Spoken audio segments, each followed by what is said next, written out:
आज का डेली माना आपके लिए पास्टर माइकल फर्नांडिस की ओर से। आपकी क्या प्रतिक्रिया है?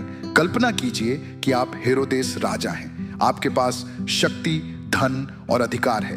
फिर आप एक नए यहूदियों के राजा के जन्म के बारे में फुसफुसाहट सुनते हैं। हेरोदेस और उसके साथ सारा यरूशलेम घबरा गया। मत्ती 2:3। और उसने लोगों के सब महायाजकों और शास्त्रियों को इकट्ठे करके उनसे पूछा कि मसीह का जन्म कहाँ होना चाहिए। उन्होंने उससे कहा, यहूदिया के बैतलहम में, क्योंकि भविष्यद्वक्ता के द्वारा यूं लिखा है। यहूदिया के बैतलहम में उन्होंने एक प्राचीन भविष्यवाणी मत्ती 2:5 का हवाला देते हुए उत्तर दिया। जिस वचन का उन्होंने उल्लेख किया वह था मीका 5:2।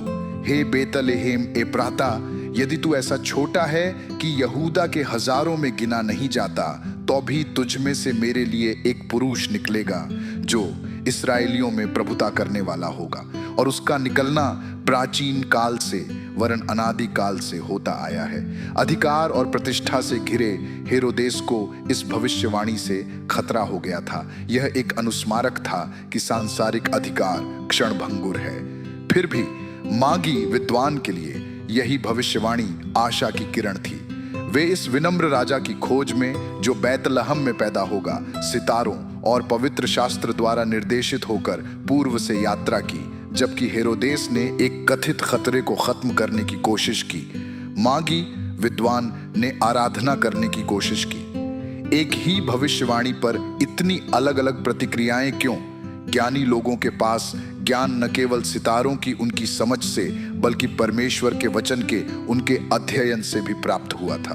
परमेश्वर के वचन से आने वाले ज्ञान की कुछ विशेषताएं निम्नलिखित हैं। 1. दैवीय रूप से प्रेरित। परमेश्वर के वचन का ज्ञान मानवीय निर्माण नहीं है, बल्कि पवित्र आत्मा से प्रेरित है। यह मानवीय समझ और तर्क से परे है। 2 तीमुथियुस 3:16, 2 पतरस 1:21-2। परिवर्तनकारी।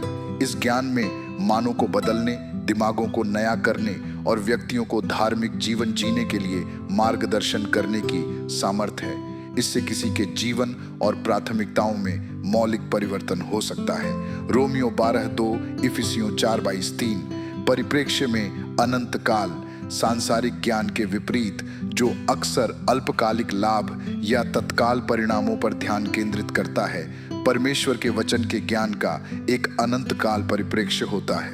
यह हमें उन विकल्प और कार्यों की ओर मार्गदर्शन करता है जिनका शाश्वत महत्व है। मत्ती 6:19-21, कुलुस्सियों 3:2। ये विशेषताएं परमेश्वर के वचन के ज्ञान को अमूल्य और किसी भी अन्य प्रकार के ज्ञान से अतुलनीय बनाती हैं। अब अपने जीवन के बारे में सोचें। जब आप बाइबल की शिक्षाओं का सामना करते हैं, तो क्या आप हेरोदेस या मागी की तरह अधिक होते हैं?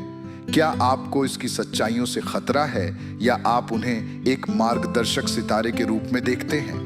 परमेश्वर की बुद्धि अक्सर सांसारिक बुद्धि के विपरीत चलती है, हमारी यथास्थिति को बिगाड़ती है और हमारे आराम क्षेत्रों को चुनौती देती है।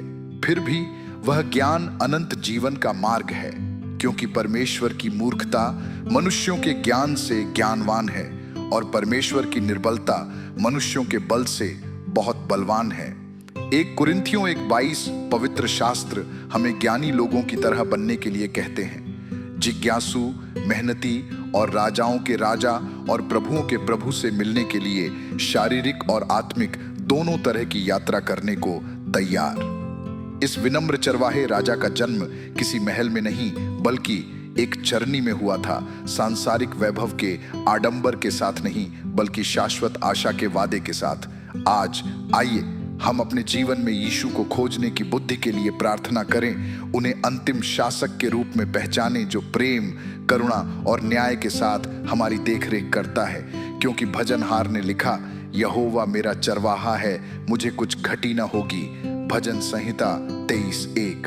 आइए अभी हम प्रार्थना करें। स्वर्गीय पिता, हमें आपको खोजने की बुद्धि प्रदान करें, जैसा कि ज्ञानी लोगों ने किया था। आपके अधिकार से खतरा नहीं, बल्कि आपके वचन से प्रेरित होकर हमें विनम्र चरणी और महिमाशाली क्रूस की ओर ले चल, जहां हमें मुक्ति और हमारी आत्माओं का सच्चा चरवाहा मिलेगा। यीशु के नाम में आमीन।